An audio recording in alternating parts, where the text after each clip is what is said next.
Izin yang mulia untuk menjawab. Tadi kalau Bapak penuntut umum yang sangat saya hormati mendengarkan penjelasan saya menjelaskan dalam perspektif hukum bahwa waktu yang dimaksudkan tidak boleh terlalu singkat, tetapi juga tidak boleh terlalu lama. Betul. Itu saya kemukakan dalam perspektif tinjauan yuridis, ya, sesuai dengan pemahaman kita bersama dengan membaca literatur hukum pidana. Baik. Saya tidak ketengahkan dari segi aspek kriminologi. Iya. Jadi kalau Bapak menanyakan saya takarannya dari segi aspek kriminologis, itu sangat relatif, Pak. Lamanya waktu itu kalau dalam aspek kriminologis itu sangat relatif. Ya, terhadap... Jadi karena saya tidak kemukakan itu, saya mengemukakannya dari aspek yuridis. Tolonglah Bapak menanya dari perspektif yuridis. Enggak, begini kan ahli tadi gini, ahli betul kami memahami bahwa telah menjelaskan secara perspektif hukum. Makanya kami tidak menggali dalam perspektif hukum. Ya. Kami gali secara kriminologi. Ya. Dan ahli ini kan ahli kriminologi, hadir ke sini untuk memberikan khasanah bagi kami, untuk mengetahui seluas-luasnya ilmu yang ahli pelajari. Ya. Sekarang secara kriminologi, ahli mengatakan bahwa itu relatif. Dikaitkan dengan ilustrasi yang telah saya sampaikan, ada jeda waktu 1 hari.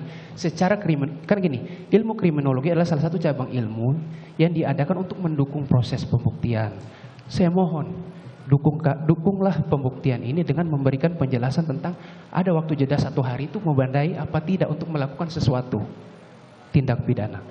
Saya jawab singkat yang mulia bahwa Bapak jangan menggeser keterangan saya. Kita ganti-ganti bicara. Bapak bicara tadi, saya diam. Sekarang kalau Bapak yang mau bicara, saya diam. Baik. Sampai selesai Bapak bicara. Silakan bicara, Pak. Enggak, silakan ahli aja. Sudah selesai? Sudah bisa saya bicara? Mohon izin yang mulia, saya bicara. Jangan dipotong, Bapak penuntut umum yang sangat saya hormati ya. Ya. Jadi tadi kan saya sudah jelaskan dari perspektif hukum. Itu sudah jelas. Dan Bapak pun juga semua tahu dengan membaca literatur hukum. Kalau banyak Bapak baca itu, Bapak mencoba menanyakan itu dari perspektif kriminologi. Kedudukan kriminologi itu adalah ilmu pembantu bagi hukum pidana. Tetapi untuk pembuktian terjadi tidaknya tindak pidana itu, penerapan pasal-pasal, kita tidak bisa menggunakan kriminologi. Yang kita gunakan adalah hukum acara pidana formal, KUHP, dan kita gunakan adalah KUHP. Bersesuaian tidak, terbukti tidak unsur-unsurnya. Jadi jangan bawa nanti jadi salah kamar jawabannya, Pak. Mohon maaf. Kalau itu yang Bapak masih mau pertanyakan lebih lanjut, dengan segala hormat dan penuh hormat, saya tidak berkenan menjawab. Tidak berkenan menjawab ya secara kriminologi tadi. Iya. Oke, baik. Nah, kalau misalnya jawabannya tidak berkenan menjawab, kami tidak akan menggali lagi. Iya. Selanjutnya tadi ini dalam masih perspektif, kan kriminologi adalah ilmu yang mempelajari tentang sebab musababnya terjadinya tindak pidana atau kejahatan. Saya kaitkan dengan dalam perspektif kriminologi dikaitkan Prof juga dari Sulawesi Selatan. Adanya salah satu filosofis hidup orang Sulawesi Selatan yaitu Sirina Pace. Melakukan sesuatu, bahkan perbuatan itu perbuatan tindak pidana pun, tapi dalam tujuan untuk membela harga diri.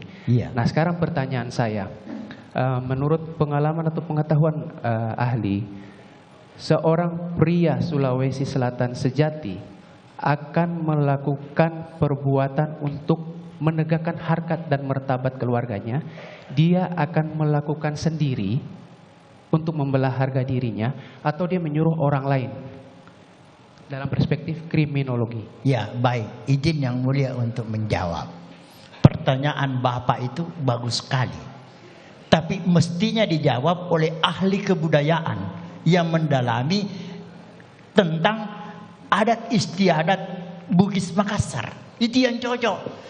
Kalau Bapak saya tahu saya Pak ahli hukum pidana, acara pidana, Bapak minta saya jungkir balik untuk menjawab itu, saya nanti punya keterangan jadi lompat pagar, Pak. Oke, baik. Di luar dari batas spesifikasi keahlian saya. Baik, terima kasih. Supaya Bapak tidak lompat pagar, Iya. saya rubah kalimatnya. Silakan Pak, silakan.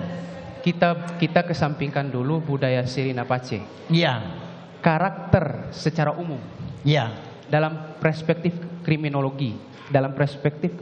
Saya ulangi Iya. lagi, secara umum dalam perspektif kriminologi, seseorang yang melakukan tindak pidana untuk membela harga diri iya. dan martabatnya itu dia lakukan sendiri atau dia menyuruh orang lain. Tidak perlu saya jawab itu. Oh, ya. tidak bisa jawab Tidak juga. perlu saya Kami jawab. geser lagi pertanyaannya. Iya. Ganti Karena ya, saya jawaban tidak, kedua juga karena tidak ada dijawab. relevansinya sebenarnya. Mohon maaf, saya yang Bapak penuntut umum yang saya hormati, mohon jangan memaksakan diri untuk bertanya Siap. terhadap hal-hal yang tidak relevan dengan pembuktian perkara ini. Kiranya menyimpan pengetahuan untuk tidak menghamburkan potensi diri, bertanya hal-hal yang tidak relevan. Ya, Oke, ya, ya, silakan. Saudara ahli ya. Ya, baik Belum Pak. saya bertanya, tadi saya lihat waktu ditanya penasihat hukum ada catatan ya yang saudara ahli baca ya. Iya. Maksud saya itu catatan yang ahli bikin sendiri kesimpulan atau mungkin dari catatan yang lain?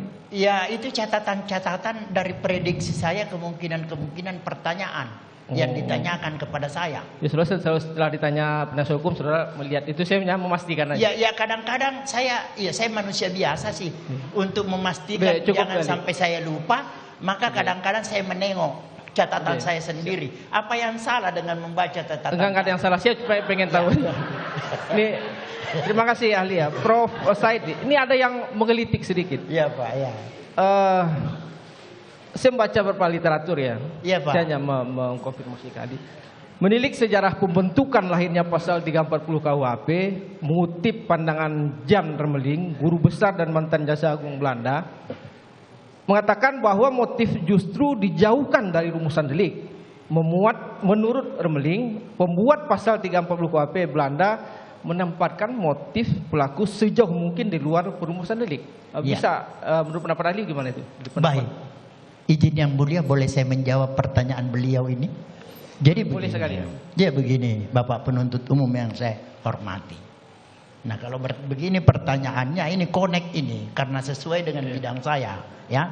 Baik. Izin menjawab. Tadi saya sudah sampaikan bahwa untuk kita tidak terperangkap dengan perbedaan pendapat, dari awal saya sudah ketengahkan bahwa apakah motif ini perlu dibuktikan atau tidak. Memang para ahli itu memiliki pandangan yang berbeda. Ada yang memandang tidak perlu dibuktikan, tapi ada juga yang menganggap perlu dibuktikan. Nah, maksud saya di sini Sebentar dulu Pak. iya. Seperti yang Bapak kemukakan itu ya, dengan mengutip pendapat ahli dari Belanda, Bapak mengatakan bahwa motif itu seharusnya dijauhkan. Nah, itu bagi mereka yang menganggap motif tidak perlu dibuktikan. Tetapi bagi saya pribadi Pak, mengapa motif itu menjadi perlu pula dibuktikan?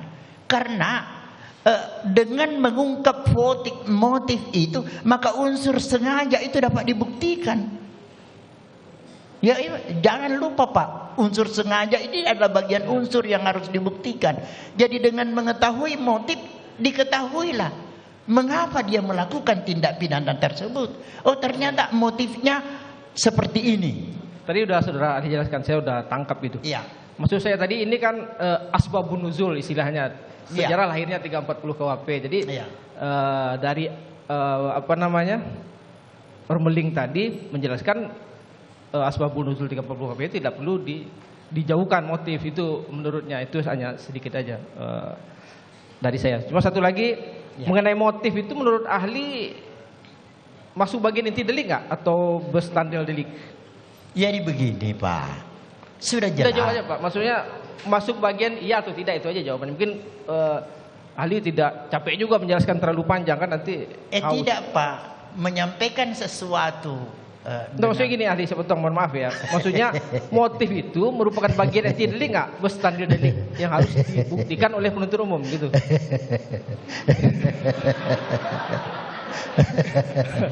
Enggak, maksudnya iya atau tidak? Saya terasa tiba-tiba Bapak ganteng sih, bicaranya bagus, jadi saya agak bisa senang, aja, Adi. rasa lucu saya Pak ya. Iya ya. Jadi boleh saya bicara sekarang? Boleh Bisa, saya monggo. yang bicara Silakan, Pak? ahli silakan. Oke Pak, terima kasih atas pertanyaannya. Jangan diulang-ulang lagi Pak ya. Tadi saya sudah katakan, menyangkut motif itu apakah perlu dibuktikan atau tidak perlu dibuktikan, memang itu perdebatan di kalangan para ahli hukum. Ya, cuma ada juga yang menganggap bahwa pada delik material, utamanya pada delik-delik material misalnya tindak pidana pembunuhan, itu sangat perlu dibuktikan motif. Karena kalau diketahui motif, justru itu unsur sengajanya langsung terbukti, dapat dibuktikan. Iya Pak ya. Nah, tetapi pertanyaan lagi yang lebih spesifik dari Bapak, apakah itu merupakan unsur-unsur tindak pidana atau elemen-elemen dari unsur pasal yang harus dibuktikan? Ya, harus kita kembalikan Pak. Pasal itu apa elemen unsurnya? Nah, elemen unsurnya itu silahkan Maksudnya dibuktikan. kembalikan ke siapa, ahli? Kembalikan kepada penuntut umum membuktikan dakwaannya sebagaimana dakwaan yang dibuat, baik Oke. pada dakwaan primer maupun dakwaan subsidiar. Oke, jadi artinya tidak perlu motif kalau Oh, saya tidak mengatakan seperti itu. Itu kesimpulan Bapak Iya, penuntut iya. umum yang Satu saya lagi, hormati. Ali. Tidak, tunggu dulu karena ini konklusi kesimpulan yang Bapak lahirkan ini agak mengganggu keterangan saya lebih 1,5 jam. Jadi saya perlu sedikit Siap. menjelaskan. Kalau konklusi yang Bapak bangun itu bahwa saya ahli menyatakan tidak perlu motif, tidak benar sama sekali. Tadi dari awal saya jelaskan bahwa pentingnya motif itu diketahui karena dengan motif itu unsur sengaja dapat diketahui. Dengan motif diketahui bagi hakim dapat menjadikan pertimbangan. Ingat kata dapat ya. Ya. Dapat menjadikan pertimbangan dalam menjatuhkan jenis-jenis pemidanaan atau lama tidaknya pemidanaan yang dijatuhkan kepada diri terdakwa. Boleh sama-sama pembunuhan, tapi karakteristik yang menjelujuri sebuah perkara niscaya antara satu perkara dengan perkara lainnya itu berbeda Pak. Makasih ahli. Tinggal satu lagi ahli ya. Dalam pembuktian hukum kita mengenal adanya bukti langsung atau direct evidence Ya. dan bukti pembuktian tidak langsung atau circumstantial evidence. Bisa saudara ahli jelaskan itu pembuktian yang langsung dan tidak langsung dalam hukum pidana, khususnya konteks ke-340. Ya, jadi kalau izin yang mulia untuk menjawab, kalau saya pribadi menitik beratkan dan tetap taat asas pada ketentuan 184 KUHP bahwa alat bukti sah dalam perkara pidana itu ada alat bukti yang diatur sebagaimana di dalam pasal tersebut, yakni keterangan saksi, keterangan ahli, surat, petunjuk, keterangan terdakwa dan ayat 2-nya, hal-hal yang bersifat umum tidaklah perlu dibuktikan. Saya berpatokan kepada ketentuan di dalam 184 KUHP itu dalam membuktikan perkara pidana. Kemudian pertanyaan Bapak, bagaimana ada pembuktian yang bersifat tidak langsung atau mungkin tidak, maksud Bapak tidak diatur di dalam 184 KUHP misalnya.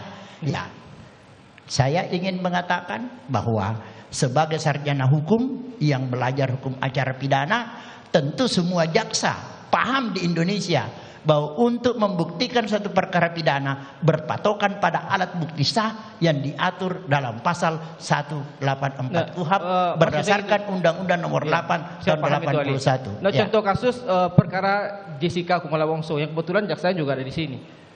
Waktu memasukkan kopi Bapak singgung itu Jessica. tidak ada yang melihat. Maksud Ya. saya pertimbangan waktu itu masalah pembuktian tidak langsung dari majelis waktu itu kalau saya tidak salah bacanya.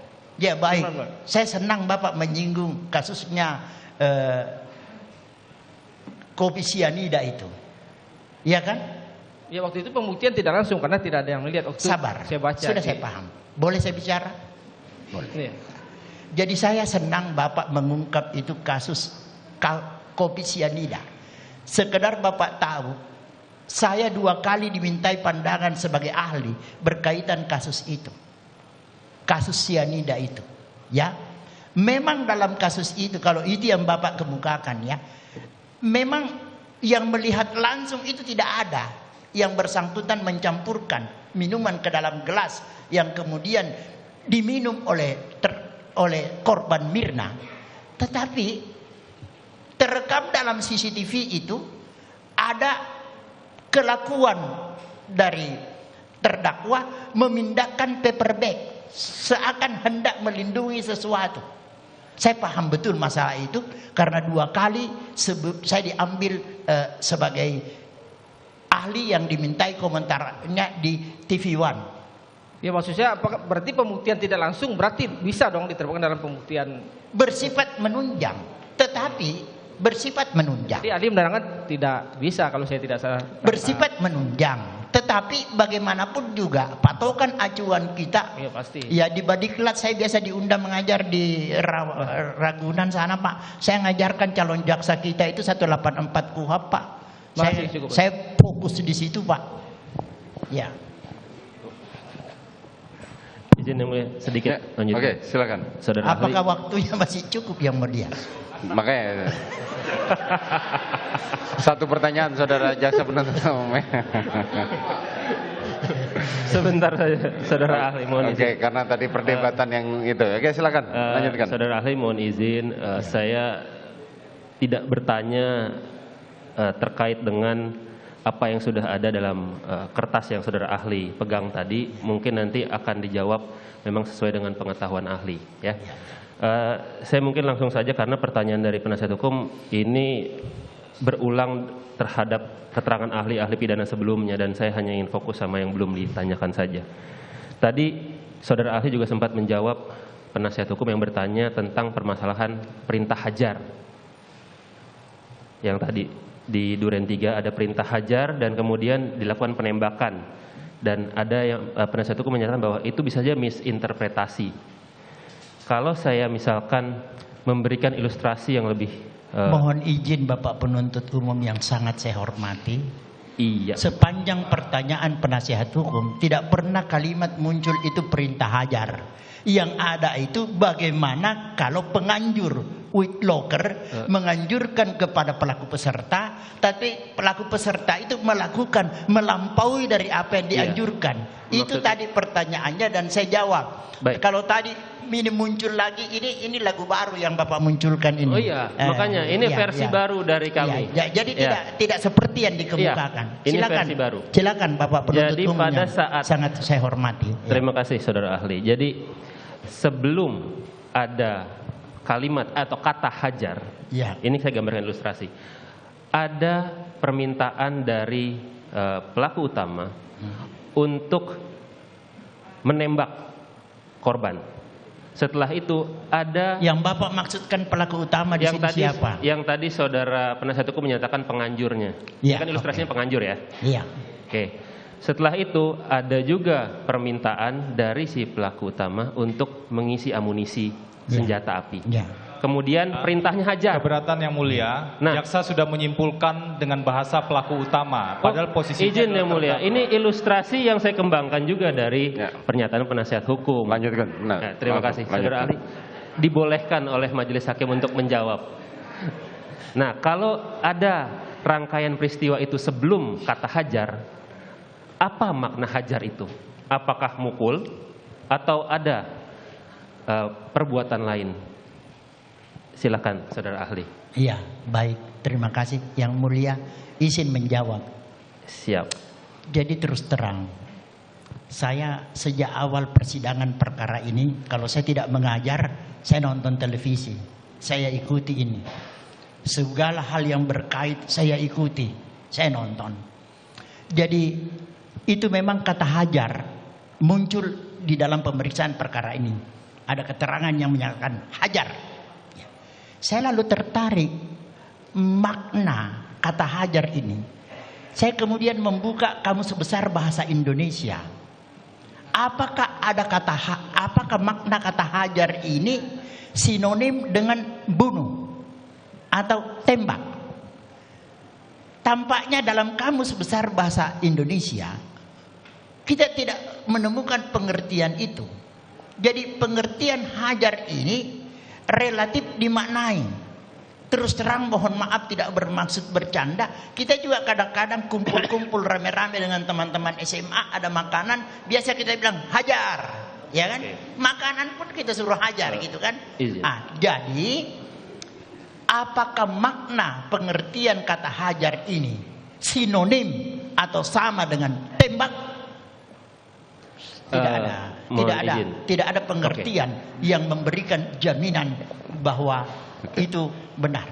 Satu lagi pertanyaan. Mau mengejar pertanyaan lebih dalam? Sudah.